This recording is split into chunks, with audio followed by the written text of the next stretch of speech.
కృష్ణా జిల్లా ఇరాలి ద్వారకా రామకృష్ణాపురం పలు గ్రామాల్లో ప్రముఖ పారిశ్రామికవేత్త వికృతి శ్రీనివాస్ పర్యటించారు. ముంపు గురైన పంట పొలాలను పరిశీలించి రైతుల సమస్యలను అడిగి తెలుసుకున్నారు. గత వారం రోజులుగా భారీ వర్షాలకు వరి నాటిన పొలాలను పూర్తిగా నీట మునిగి తీవ్ర నష్టాన్ని చేకూర్చాయని రైతులు ఆవేదన వ్యక్తం చేశారు. తమ కంపెనీ నుంచి 50,000 టన్నుల స్టోర్ను మాజీ ఎమ్మెల్యే కాపు రామచంద్రారెడ్డి తరలించారని సాయి బాలాజీ స్పాంజ్ ఐరన్ అధినేత శ్రీమన్నారాయణ ఆరోపించారు. దీని ద్వారా 30 నుంచి 40 కోట్ల దోపిడీ చేశారని ఆవేదన వ్యక్తం చేశారు.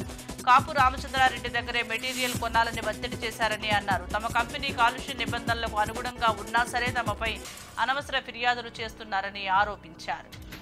పార్కింగ్ చేసిన బైక్ ను దొంగిలించి ముక్కలు ముక్కలుగా చేసి అమ్ముతున్న 2 దొంగలు స్క్రాప్ వ్యాపారులను ముషీరాబాద్ పోలీసులు అరెస్టు చేశారు. వారి వద్ద నుండి 3 ద్విచక్ర వాహనాలు, స్క్రాప్ వస్తువులు, 85,000 నగదును స్వాధీనం చేసుకున్నారు. ఉప్పల్ నల్ల చెరువును పరిశీలించడానికి వచ్చిన జీహెచ్ఎంసీ మేయర్ గద్వాల విజయలక్ష్మికి చేదు అనుభవం ఎదురైంది. మేయర్ విజయలక్ష్మిపై ఉప్పల్ వాసులు తిరగబడ్డారు. గణేష్ ఉత్సవాల సందర్భంగా ఉప్పల్ నల్ల చెరువును పరిశీలించడానికి వచ్చిన మేయర్ను స్థానికులు అడ్డుకున్నారు. ఉప్పల్లో ఏం పనులు జరగట్లేదని, గణేష్ ఉత్సవాల సందర్భంగా ఏర్పాట్లు చేయడంలో ప్రభుత్వం విఫలమైందని బీఆర్ఎస్ నేతలతో పాటు భాగ్యనగర ఉత్సవ సమితి సభ్యులు మేయర్ను నిలదీశారు. దీంతో ఇరు వర్గాల మధ్య వాగ్వాదం తోపులాట చోటు చేసుకుంది. తెలంగాణ రాష్ట్ర సాధనకు పోరాడి ప్రభుత్వ డిజిటల్ మీడియా డైరెక్టర్గా పనిచేసిన కొణతం దిలీప్ ని పోలీసులు అక్రమ నిర్బంధం చేశారు. గత 5 గంటలుగా బంధించారని, దాంతో దిలీప్ మనోవేదనకు గురయ్యారు అని మాజీ మంత్రి జగదీష్ రెడ్డి అన్నారు. ఎందుకు అరెస్టు చేశారో చెప్పమంటే మేము అరెస్టు చేయలేదు, విచారణ చేస్తున్నామని పోలీసులు చెబుతున్నారు. ఆయన పెట్టిన వార్తపైన విచారణ చేస్తున్నామంటున్నారని జగదీష్ రెడ్డి తెలిపారు.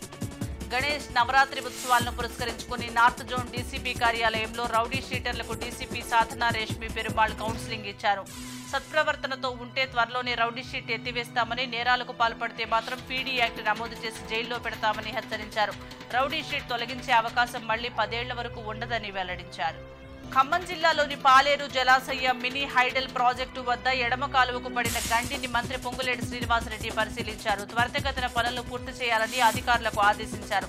గండి వల్ల నష్టపోయిన రైతుల పంట వివరాలను సేకరించాలని సూచించారు.